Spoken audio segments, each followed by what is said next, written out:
Hey guys, welcome back. Today we're going to change the starter on a single cylinder Briggs and Stratton engine.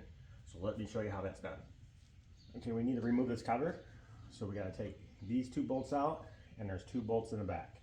These two bolts are a T45, may be different on your model.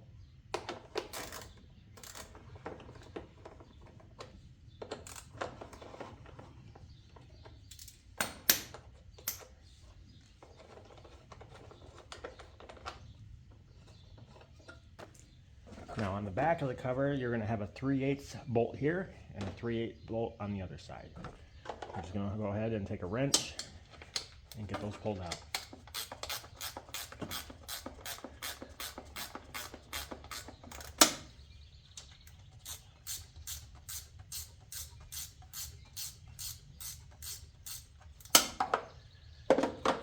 Now some covers will just have a slot to where you can pull these right over the bolts, and some covers just have a hole, so you have to take the bolts all the way out.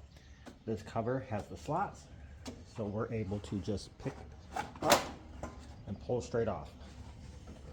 Now what I mean by slots and holes, this one has the slots. That means you can leave your bolts in your engine, just loosen them up, and then when you put your cover back on, they just slide back over, then you can tighten them down.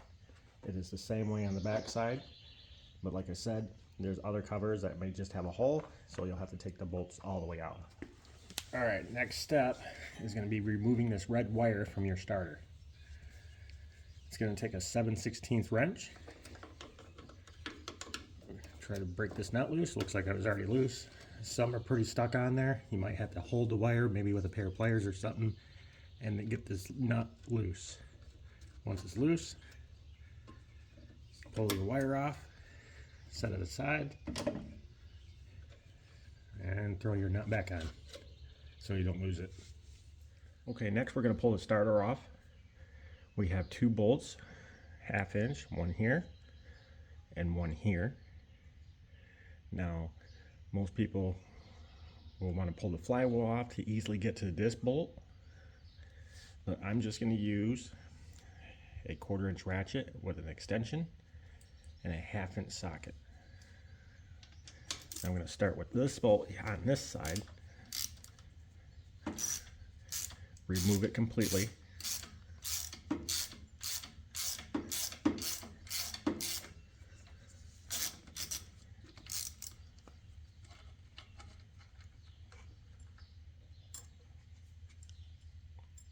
set that aside.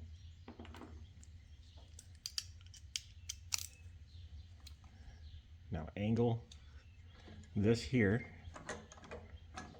the flat side, to where you can get your socket in there.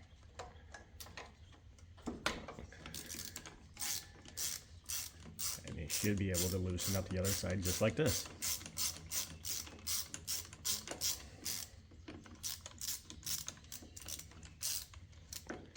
And once that one's loose, you should be able to just pull the starter right off.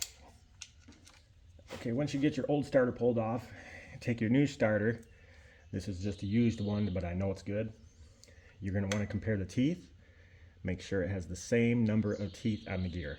If not, you're not going to be able to use the starter. You can, however, take the clip out of here and one out of here. This will all come apart, and then you're able to swap the teeth. But since these teeth are the exact same number as this one, there's nothing else I have to do. So installing is basically simple. Just do it in reverse. I'm going to start with the bolt that was hard to get to. Move this wire out of the way. Try to get my hand in here and get it started.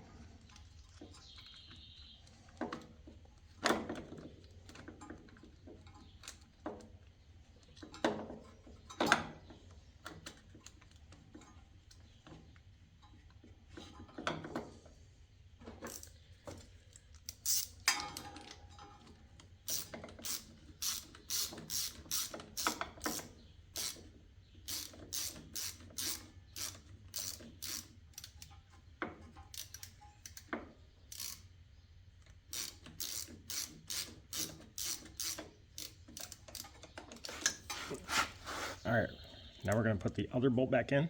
As you can see, this has this clip up in here. Not sure if you can see it, but there's a wire right here. This little clip will just hold that wire against here. That way it's not getting caught up in the flywheel.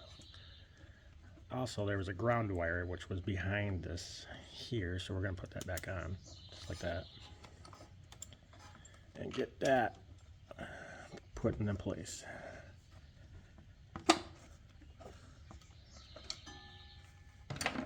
And take our socket and tighten it up.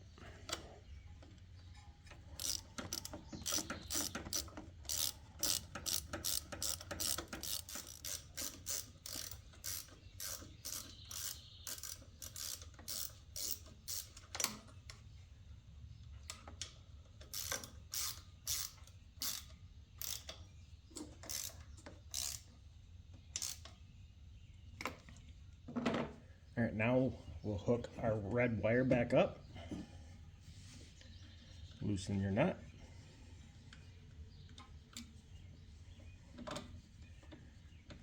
Put it over the bolt.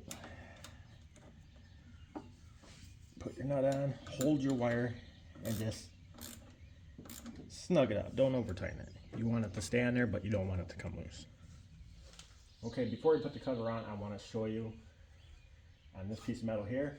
As you can see, there's an offset tab that will slide over this piece of plastic right here. That will hold this metal up. And then over here, as you can see, this plastic tab here will slide down in this groove that is right here. All right, now we're going to get the cover back on.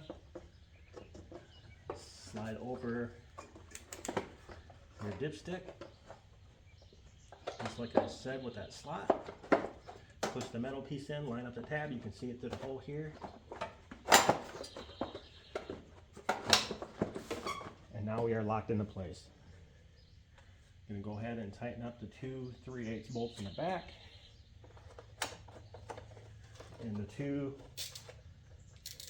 T45 bolts in the front.